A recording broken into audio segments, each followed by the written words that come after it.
Hi guys, आप सबका हमारे यूट्यूब चैनल तस्मीर कैरियर एकेडमी पे स्वागत है। गाइज, आज जो हम आपको डिटेल देने जा रहे हैं वो देने जा रहे हैं पटना हाई कोर्ट रिक्रूटमेंट 2025 के शॉर्ट नोटिफिकेशन के बारे में। पटना हाई कोर्ट ने स्टेनोग्राफर्स की 111 वैकेंसीज के लिए अपना नोटिफिकेशन जारी किया है। अगर आप भी इन वैकेंसीज के लिए अप्लाई करना चाहते हैं तो गाइज ये वीडियो आपके लिए बहुत ज्यादा इंपॉर्टेंट है, क्योंकि इस वीडियो में हमने पूरा डिटेल में बताया कि क्या मिनिमम क्वालिफिकेशन मांगी गई है, क्या आपका सिलेक्शन प्रोसेस रहेगा, लास्ट डेट अप्लाई करने की कब है और ऑनलाइन जाकर के कैसे आपको रजिस्ट्रेशन और फॉर्मेलिटीज पूरी करनी होगी। तो गाइस पूरा वीडियो देखिएगा और साथ ही साथ में हमारे इस यूट्यूब चैनल को सब्सक्राइब कर लें, लाइक करें और ज्यादा से ज्यादा शेयर करें। तो गाइस सबसे पहले बात करते हैं इनकी ऑफिशियल वेबसाइट की। इनकी जो ऑफिशियल वेबसाइट है वो है www.patnahighcourt.gov.in, जहां पर जाकर के आपको रजिस्ट्रेशन और फॉर्मेलिटीज पूरी करनी होगी। रिक्रूटमेंट अथॉरिटी जो रहेगी आपकी पटना हाईकोर्ट ही रहेगी। पोस्ट नेम की अगर बात करें तो ये आपकी ग्रुप सी लेवल की पोस्ट रहेगी, जो कि आपकी स्टेनोग्राफर की पोस्ट रहेगी। टोटल वैकेंसी जो है 111 वैकेंसीज के लिए नोटिफिकेशन जारी किया गया है। जेंडर की बात करें तो मेल एंड फीमेल यानी कि पुरुष और स्त्री दोनों ही अप्लाई कर सकते हैं। जॉब लोकेशन यानी कि सिलेक्शन होने के बाद जो आपका पटना हाईकोर्ट में ही आपकी पोस्टिंग दी जाएगी। अप्लाई मोड आपका ऑनलाइन रहेगा, ऑफलाइन किसी भी तरह का कोई कम्युनिकेशन या कॉरेस्पॉन्डेंस नहीं किया जाएगा। इसके जो रजिस्ट्रेशन स्टार्ट हो गए हैं वो आपका 21 अगस्त 2025 से, यानी कि आज से 21 अगस्त 2025 से आपके रजिस्ट्रेशन स्टार्ट हो चुके हैं और लास्ट डेट जो है रजिस्ट्रेशन की यानी कि अप्लाई करने की वो है 19 सितंबर 2025। तो 19 सितंबर 2025 से पहले पहले आपको इनका ऑफिशियल पोर्टल पर जाकर के अपना रजिस्ट्रेशन और फॉर्मेलिटीज पूरी कर लेनी है। अब नेक्स्ट बात करते हैं कि आपका रिटर्न एग्जाम डेट क्या रखी गई है। तो रिटर्न एग्जाम डेट अभी कोई भी अनाउंस नहीं की गई है, जल्दी इनके ऑफिशियल वेबसाइट पर अपलोड कर दी जाएगी। एडमिट कार्ड जो भी आपके रिटर्न एग्जाम डेट आएगी उससे 2 या 3 दिन पहले आप अपना एडमिट कार्ड जो है इनके ऑफिशियल पोर्टल से डाउनलोड कर सकते हैं। अब बात करते हैं नेक्स्ट के आपकी एप्लीकेशन फीस क्या रखी गई है। तो गाइस इन्होंने जो अपना नोटिफिकेशन जारी किया है वो अभी शॉर्ट नोटिफिकेशन जारी किया है। तो इसमें जो इन्होंने इस नोटिफिकेशन में अभी एप्लीकेशन फीस का मेंशन नहीं किया है, प्लस आपका जो है जो एग्जाम पैटर्न है, सिलेबस है, उसका मेंशन नहीं किया है। तो हम आपको जो प्रीवियस पेपर है यानी कि जो 2022 में नोटिफिकेशन जारी किया था पटना हाई कोर्ट ने, उसी बेसिस पे आपको जो है स्टेनोग्राफर का जो था आपका पैटर्न जो है आपका नोटिफिकेशन, उस बेसिस पे हम आपको जो है एप्लीकेशन फीस और एग्जाम पैटर्न जो है बता देंगे। तो ऑलमोस्ट आपका जो है उससे ही मिलता जुलता आपका एप्लीकेशन फीस भी और आपका एग्जाम पैटर्न और सिलेबस भी रहेगा। तो इसमें जो एप्लीकेशन फीस है वो आप अगर जनरल, बीसी, ईबीसी या ईडब्ल्यूएस इस कैटेगरी में फॉल करते हैं तो आपके लिए एप्लीकेशन फीस 1000 रुपए रखी गई है।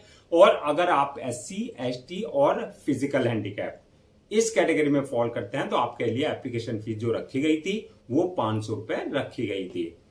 पेमेंट मोड ऑनलाइन ही रहेगा, यानी कि एप्लीकेशन का जो आपका पेमेंट का मोड वो ऑनलाइन ही रहेगा। आप at the time of registration आप अपने debit card, credit card, net banking, UPI या पेमेंट गेटवे जो भी है उसके थ्रू आप अपने एप्लीकेशन फीस डिपॉजिट कर सकते हैं।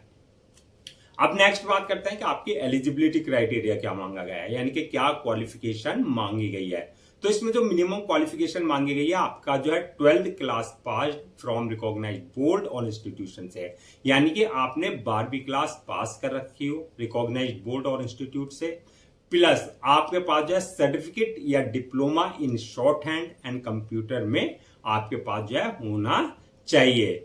इन वैकेंसीज के लिए जो है आपको प्रेफरेंसेस किस किस को दिया जाएगा। अगर आपने टेरिटोरियल आर्मी यानी कि प्रादेशिक सेना में अपनी सर्विसेज दी है मिनिमम 2 इयर्स, उनको प्रायोरिटी दी जाएगी। प्लस अगर आपके पास एनसीसी बी या सी सर्टिफिकेट है तो आपको भी प्रायोरिटी दी जाएगी, यानी कि आपको प्रेफरेंस यानी कि प्रायोरिटी बेसिस पे रखा जाएगा।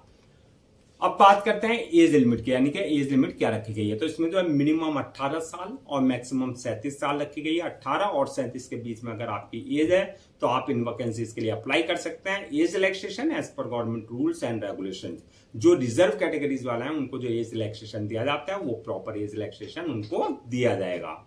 अब नेक्स्ट बात करते हैं कि आपका सिलेक्शन प्रोसेस क्या रहेगा, यानी कि किस बेसिस पे आपका जो सिलेक्शन किया जाएगा।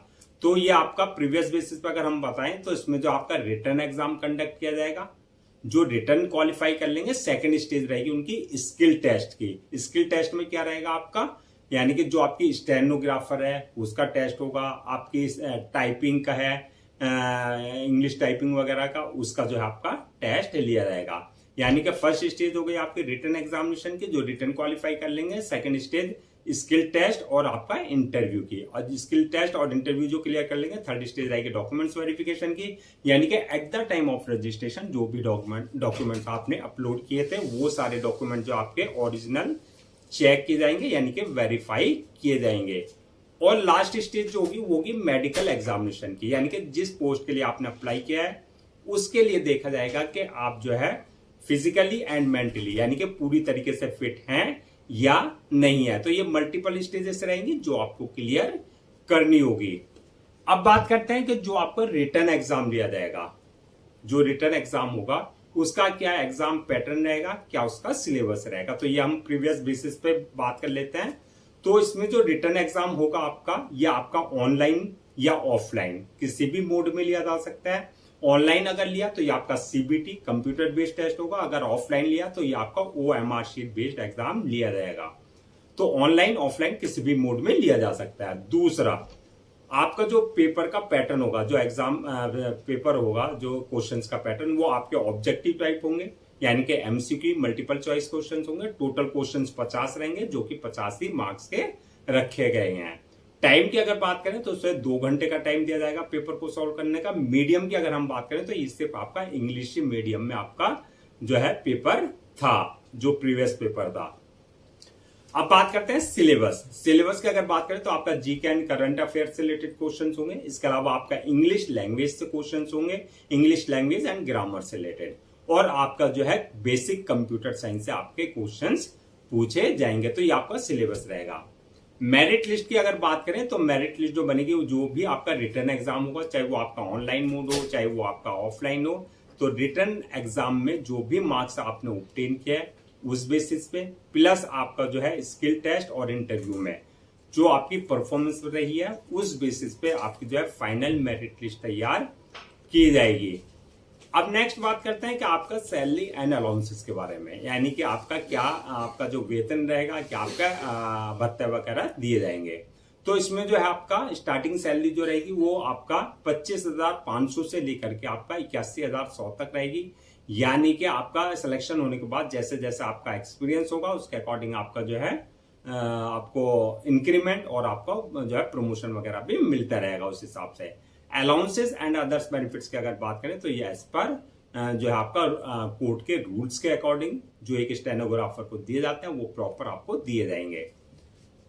अब नेक्स्ट बात करते हैं कि आपका अप्लाई करने से पहले क्या क्या डॉक्यूमेंट्स आपको जो है रेडी रखना है। तो डॉक्यूमेंट्स की अगर बात करें तो जो आपकी 10th की मार्कशीट, 12th की मार्कशीट, उसका सर्टिफिकेट वो, प्लस जो आपका कंप्यूटर सर्टिफिकेट है या आपका स्टेनो का सर्टिफिकेट है वो, प्लस बर्थ सर्टिफिकेट, यानी कि 10th की मार्कशीट में अगर डेट ऑफ बर्थ मेंशन नहीं है तो बर्थ सर्टिफिकेट आपके पास होना चाहिए कंसर्न डिपार्टमेंट और कंसर्न अथॉरिटी से। इसके अलावा जो आपका caste certificate, disability certificate, income certificate, domicile certificate, अगर ये सर्टिफिकेट्स आपका किसी भी तरह का, इन सर्टिफिकेट्स का आप किसी भी बेसिस पे कोई रिजर्वेशन लेना चाह रहे हैं तो ये सारे सर्टिफिकेट्स आपके कंसर्न डिपार्टमेंट और कंसर्न अथॉरिटी से आपके पास होने चाहिए। इसके साथ साथ जो आपका ID proof, address proof, passport size photo, signature वगैरह जो भी रिक्वायर्ड डॉक्यूमेंट्स है वो सारे आपके पास होने चाहिए। अब बात करते हैं अप्लाई करने का क्या प्रोसेस रखा गया है। तो जैसे कि हमने स्टार्टिंग में ही बताया था, पूरा प्रोसेस ऑनलाइन है, ऑफलाइन किसी भी तरह का कोई कम्युनिकेशन या कॉरेस्पॉन्डेंस नहीं किया जाएगा। ऑनलाइन अप्लाई करने के लिए सबसे पहले आपको इनके जो है ऑफिशियल पोर्टल www.patnahighcourt.gov.in पर विजिट करना है। जब हम विजिट करेंगे आपको जो है रिक्रूटमेंट कैरियर वाले सेक्शन में जाकर के अप्लाई ऑनलाइन के जो है लिंक है उस पर क्लिक करना है। यहाँ पर इस बात का ध्यान देना, अगर आपने इनके पोर्टल पर अपना आपको रजिस्टर नहीं करा रखा है तो आपको न्यू यूजर पे जाकर के, यानी कि न्यू रजिस्ट्रेशन पे जाकर के अपना जो है valid email ID, mobile number और बेसिक डिटेल जाकर के वहां से रजिस्ट्रेशन करा लेना है, जहां से आपके क्रेडेंशियल जनरेट हो जाएंगे। और अगर ऑलरेडी आपने इनके पोर्टल पर अपना आपको करा रखा है तो जो आपके यूजर नेम पासवर्ड है, इनके क्रेडेंशियल है, उससे लॉग इन करना है। लॉग इन करने के बाद आपका एप्लीकेशन फॉर्म आएगा, उस एप्लीकेशन फॉर्म में आपको जो है पूरा बेसिक डिटेल जो है फिल करनी है। डिटेल्स फिल करने के बाद नेक्स्ट ऑप्शन आएगा आपका अपलोड योर डॉक्यूमेंट्स का, यानी कि जो भी आपके डॉक्यूमेंट्स है, चाहे वो एकेडमिक है, चाहे वो एक्सपीरियंस सर्टिफिकेट है, वो सारे डॉक्यूमेंट्स आपको अपलोड करने हैं। साथ ही साथ में passport size photo, signature, thumb impression, जो भी रिक्वायर्ड डॉक्यूमेंट्स है वो आपको उनके डायमेंशन के हिसाब से सारे डॉक्यूमेंट्स अपलोड करने होंगे। डॉक्यूमेंट्स अपलोड करने के बाद नेक्स्ट ऑप्शन रहेगा आपका मेक पेमेंट का, यानी कि जो भी आपकी एप्लीकेशन फीस है वो आपको अपनी कैटेगरी के अकॉर्डिंग जो है डिपॉजिट करनी होगी ऑनलाइन ही। एप्लीकेशन फीस डिपॉजिट करने के बाद नेक्स्ट ऑप्शन रहेगा फॉर्म को अपलोड करने का, यानी कि सबमिट करने का। फॉर्म को अपलोड करने से पहले एक बार रिव्यू वाले ऑप्शन में जाकर के पूरा फॉर्म का आप रिव्यू कर लें, और रिव्यू करने के बाद जो फॉर्म को सबमिट कर दें, और सबमिट करने के बाद जो है उसकी 1 या 2 कॉपी जो है प्रिंट आउट जरूर ले ले for your future reference, so that आपके पास एक हार्ड कॉपी के रूप में एक ऑफिशियली रिकॉर्ड हो जाए। तो गाइज ये थी आपकी Patna high court group C की स्टेनोग्राफर पोस्ट के लिए रिक्रूटमेंट 2025 के शॉर्ट नोटिफिकेशन की डिटेल्स। आई होप आपके सारे डाउट्स क्लियर हो गए होंगे। अगर अब भी आपको किसी तरह का कोई डाउट है, क्वेरी है, कंफ्यूजन है, तो आप हमसे कमेंट सेक्शन में पूछ सकते हैं, हम उसका रिप्लाई जरूर देंगे। मैं एक बार फिर से रजिस्ट्रेशन डेट और लास्ट डेट जो है रजिस्ट्रेशन की वो आपको रिपीट कर देता हूं, सो दैट आप उसे नोट डाउन कर लें। रजिस्ट्रेशन जो स्टार्ट हो गए हैं वो आज यानी कि 21 अगस्त 2025 से रजिस्ट्रेशन स्टार्ट हो चुके हैं, और लास्ट डेट जो है रजिस्ट्रेशन की यानी कि अप्लाई करने की वो है 19 सितंबर 2025। तो 19 सितंबर 2025 से पहले पहले आपको उनका ऑफिशियल पोर्टल पर जाकर के अपना रजिस्ट्रेशन और फॉर्मेलिटीज पूरी कर लेनी है। गाइस हम आपके लिए जितने भी गवर्नमेंट जॉब्स हैं या गवर्नमेंट एग्जाम्स हैं या उससे रिलेटेड जितने अपडेट्स होते हैं उस पर वीडियोज लेकर के आते हैं। इसके साथ साथ जो प्रॉपर कैरियर गाइडेंस पर आपके लिए वीडियोज लेकर के आते हैं। अगर आप भी चाहते हैं कि आपको प्रॉपर कैरियर गाइडेंस मिलती रहे, साथ ही साथ में आपको गवर्नमेंट जॉब्स और गवर्नमेंट एग्जाम्स के पूरे अपडेट्स मिलते रहे, तो आप लोगों से मेरी रिक्वेस्ट है आप हमारे इस यूट्यूब चैनल को सब्सक्राइब कर लें, लाइक करें और ज्यादा से ज्यादा शेयर करें।